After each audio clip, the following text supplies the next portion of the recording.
付出太多的我，为什么总是被辜负？我到底哪里做错了？玉婷坐在咖啡馆里，眼眶泛红。她刚结束一段感情，她对朋友哭诉：我什么都给了他，下班后帮他准备晚餐，生日给他惊喜，连他家人生日我都记得。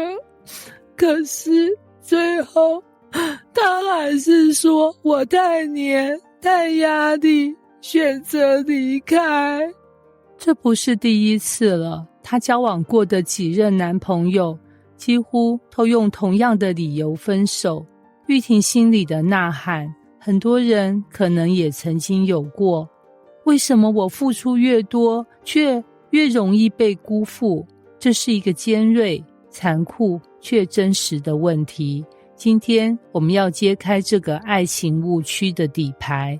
玉婷的故事并不孤单，志豪在感情中也是超级付出型。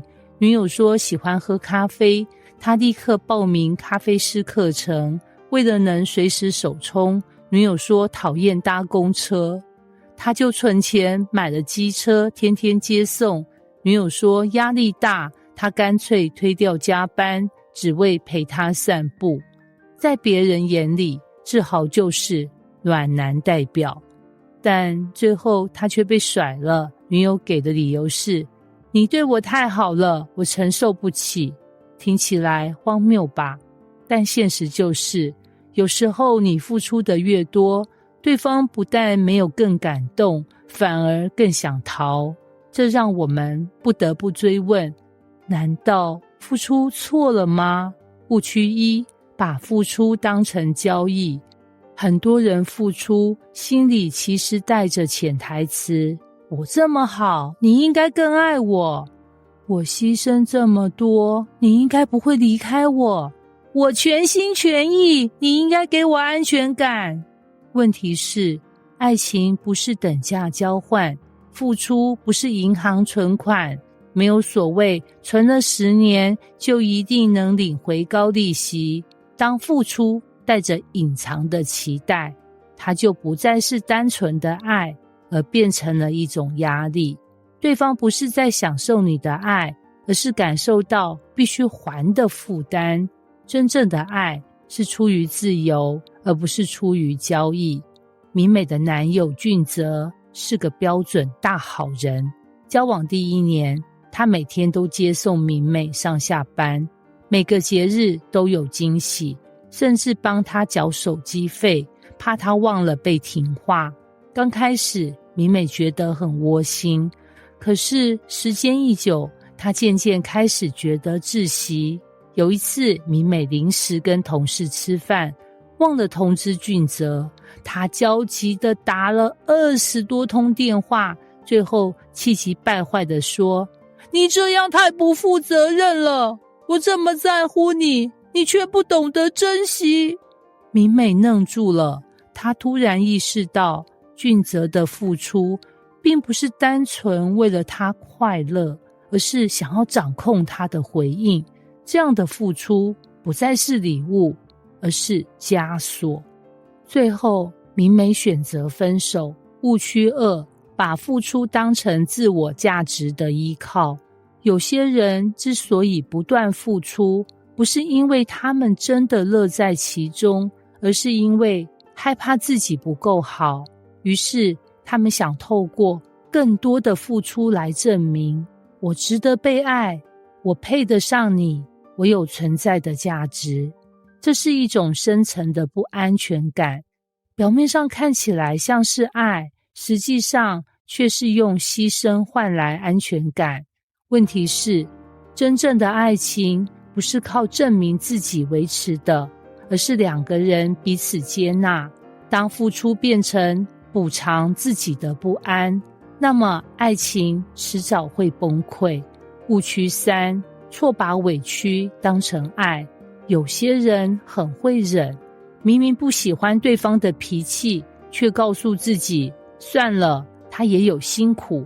明明受伤了，却勉强笑着说没关系，我可以忍。明明累到不行，却还是答应帮对方处理事情。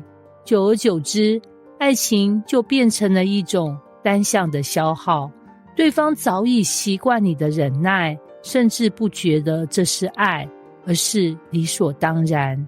最可怕的是，你自己也以为爱就是委屈自己，成全别人。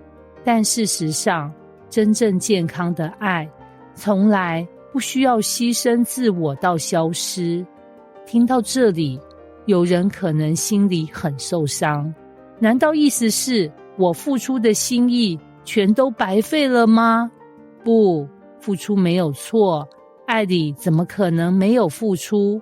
问题不是付出，而是付出的方式与动机。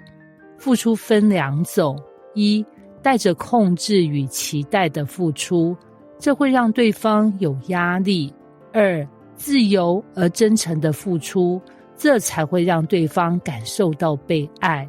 所以，当我们问，为什么我付出太多，却总是被辜负？真正的答案是，不是因为付出错了，而是因为付出的背后藏着错误的期待或恐惧。任杰和玉芬是一对稳定交往多年的情侣。玉芬喜欢花，任杰常常买花给她，但与众不同的是，他每次送花时从不说我这么爱你，你要对我好，他只是单纯笑着说，我想让你开心。有一次，玉芬忍不住问，你这么常送花，不怕我习惯吗？任杰回答，如果有一天你不再喜欢花，我就改送别的东西。我爱的是你快乐的笑容，不是送花这件事。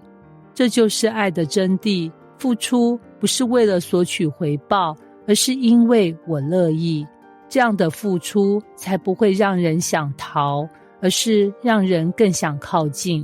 让我们来破解付出被辜负的迷思。一，爱情不是交易，付出不等于保证回报，爱不能用等价交换计算。二，安全感不是靠牺牲换来的，自我价值来自真实的你，而不是无止境的付出。三，爱不是委屈自己，如果爱让你失去自我，那不是真正的爱。四，健康的付出是自由的，出于愿意，而不是出于害怕或绑架。所以，与其问为什么我总是被辜负，不如问我的付出是真正的爱，还是伪装的不安？节育，学会聪明的爱。爱情需要付出，但更需要智慧。盲目的付出只会让人疲惫，也让对方觉得沉重。聪明的付出才会让爱情自由而长久。最后，我想送给每一个曾经觉得付出被辜负的人一句话：别让错误的付出掏空了你，因为灵魂伴侣不是靠牺牲换来的，而是靠彼此自由的爱养成的。